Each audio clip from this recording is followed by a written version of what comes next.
Good morning विद्यार्थियों। तो हम पढ़ रहे हैं पाठ 2 भारत के भौतिक स्वरूप। इसमें हमने कल प्लेट विवर्तनी के सिद्धांत के बारे में जाना और गोंडवाना लैंड, अंगारा लैंड, इनका निर्माण और इनके टकराने से जो 7 बड़ी प्लेटें बनी उनका निर्माण और प्लेटें कैसे गति करती है उनकी गति के बारे में भी जाना। आज हम देखेंगे हिमालय पर्वत का निर्माण, कि ये जो भौतिक भूभाग बने ये कैसे बने और हिमालय पर्वत का निर्माण कैसे हुआ। तो एक बार आप देखो हिमालय पर्वत का निर्माण। ये आपको जो मानचित्र में दिख रहा है ये हिमालय पर्वत ही है और विश्व की सबसे ऊंची श्रृंखलाओं में आता है हिमालय पर्वत।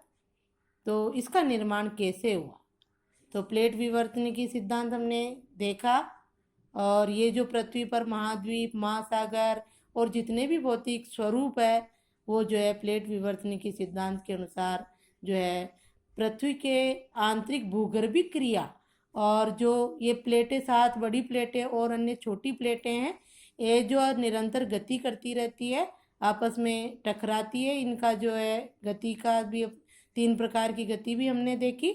इससे इनका पर्वतों का, मैदानों का, इन सभी भौतिक स्वरूपों का निर्माण हुआ। तो हम आज देखेंगे हिमालय पर्वत का निर्माण कैसे हुआ।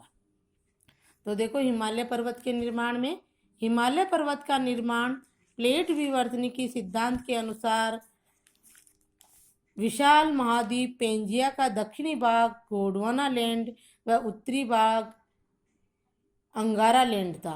प्लेट विवर्तनी की सिद्धांत के अनुसार क्या है कि विशाल महाद्वीप था पेंजिया के 2 भाग थे। दक्षिणी भाग गोंडवाना लैंड कहलाया और उत्तरी भाग अंगारा लैंड कहलाया। और एक क्या था, टेथिस सागर, ये भी हमने देखा टेथिस सागर था।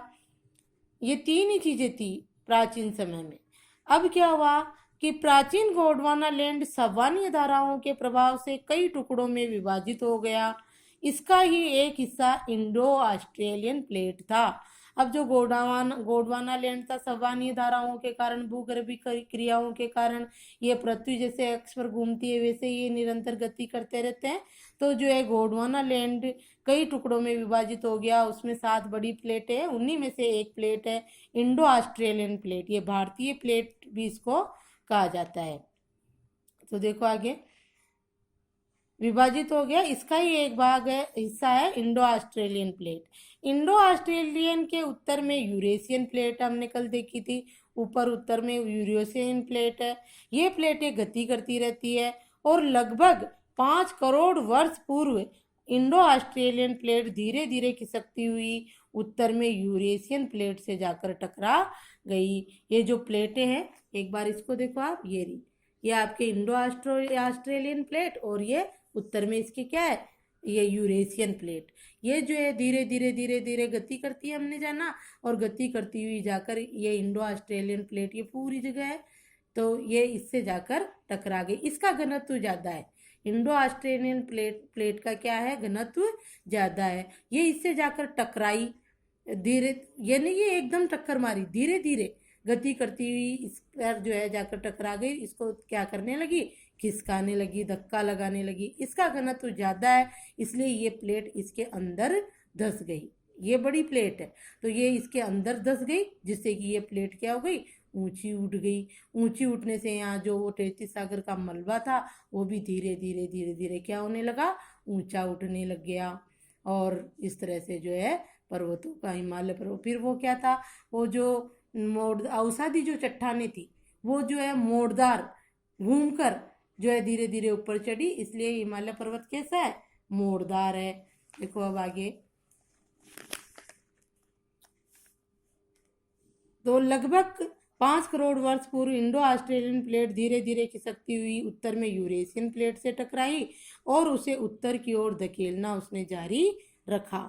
आज जहाँ हिमालय पर्वत है वहाँ टेथिस सागर था। दोनों प्लेटों के टकराव से भारतीय प्लेट यूरेशियन प्लेट के नीचे धंस गई, क्योंकि उसका यूरेशियन प्लेट का घनत्व ज़्यादा था तो ये उसके धक्का नहीं दिया गया तो वो उसके नीचे धंस गई। जिससे यूरेशियन प्लेट ऊपर उठ गई और तैतीस सागर का मलबा धीरे धीरे ऊपर उठता गया। ज्वालामुखी उत्पन्न हुए, भूकंप आए, कई भूगर्भीय क्रियाएं हुई और जो है मेग्मा या जो था उस नीचे आंतरिक भागों में 33 सागर का वो जो है क्या हो गया, ऊपर उठकर धीरे धीरे जमता गया। अवसादी चट्टानें मुड़ने लगी, जो चट्टानें थी वो जो है मुड़ने लगी। कई वर्षों में बना, करोड़ों वर्ष लग गए हिमालय पर्वत बनने में। धीरे धीरे धीरे धीरे धीरे जो है ये ऊंचा उठता गया। और ये अवसादी चट्टानें थी, ये चट्टानें क्या हो गई, मुड़ने लगी और इसी मुड़ाव के कारण मोड़दार हिमालय पर्वत का निर्माण हो गया। तो इस प्रकार से जो है हमारे हिमालय पर्वत का निर्माण हुआ। ये किसके अनुसार, प्लेट विवर्तनी के सिद्धांत के अनुसार हमें ये जो है जानकारी मिलती है। अब हिमालय पर्वत की ऊंचाई जो है धीरे धीरे बढ़ती गई और इस पर जो है ज़्यादा ऊंचाई हो जाने पर इस पर क्या जम गई, बर्फ जम गई, जमने लगी। बर्फ जमने से इससे नदियाँ निकलने लगी फिर कालांतर में, लाखों करोड़ों सालों में। अब नदियाँ निकलकर जैसे ही ढलान वाले क्षेत्रों में आई, बहकर, तो ये तो ऊबड़ खाबड़ क्षेत्र था, वो नदियाँ निकल कर आने लगी, नदियाँ बहने लगी मैदानों में। तो उन्होंने क्या करा, उन खड्डों को और जो ऐसे थे स्थान उनको जो है अपने साथ लाए हुए अवसादों से भर दिया। तो उनसे भरने से वहाँ पर जो है एक प्लेन मैदान का निर्माण हो गया। इस तरह जो है क्या बन गया, उत्तर का मैदान बन गया, जो हिमालय पर्वत के दक्षिण में। देखो आप इसमें भी देख सकते हो, ये पूरा क्या है, हिमालय पर्वत है और ये नदियाँ निकल रही है। देखो ये नदियाँ, थोड़ा इंग्लिश मीडियम का है लेकिन फिर भी आप पढ़ ही सकते हो। ये गंगा रिवर, ये यमुना रिवर, ये चंबल, ये आपके इधर से कौन सी आ रही है, ये कौन सी है, घाघरा है, गंडक है ना, गंगा की सहायक नदियाँ। तो ये जो है इस तरह इन नदियों ने क्या करा, ये जो है इस उत्तर के मैदान का निर्माण कर दिया। हिमालय पर्वत के दक्षिण में क्या है, उत्तर का, जो आज उत्तर का मैदान कहलाता है। फिर उत्तर के मैदान के दक्षिण में क्या है, प्रायद्वीपीय पठार। प्रायद्वीपीय पठार जो है बहुत पुराना, सबसे पुराना भूभाग है, जो किससे, इनसे चट्टानों से और ज्वालामुखी क्रियाओं से, इनसे जो है इसका निर्माण हुआ है। और फिर अपना जो है नीचे वाला भारत जो है, भारत का भाग है वो क्या है, प्रायद्वीपीय भारत है। महासागर आ गए, फिर जो है जैसे ये इंडो ऑस्ट्रेलियन प्लेट थी, उधर कौन सी, पैसिफिक प्लेट थी, महासागरीय प्लेट। और फिर जो है ये महासागर आ गए और जो है महासागरों ने, हिंद महासागर, प्रशांत महासागर है, इधर अटलांटिक महासागर है। महासागर भी प्लेट विवर्तन के सिद्धांत के अनुसार ऐसे ही बने थे, अपसारी गति जिसमें प्लेटें दूर दूर जाती है उससे। तो जो है अब भारत का जो है नीचे वो प्रायद्वीपीय भाग आ गया, जिसके तीन तरफ क्या है, पानी है और तटीय मैदानों का निर्माण हो गया। और ये इस प्रकार तटीय मैदान हो गए भारत में। और जो जैसे आपके द्वीप समूह है वो जो है महासागरों में जहाँ ऊंचे उठे हुए भूभाग हो गए, वो जो है द्वीप बन गए। इस तरह से जो है हमारे भारत के भौतिक स्वरूपों का निर्माण हुआ।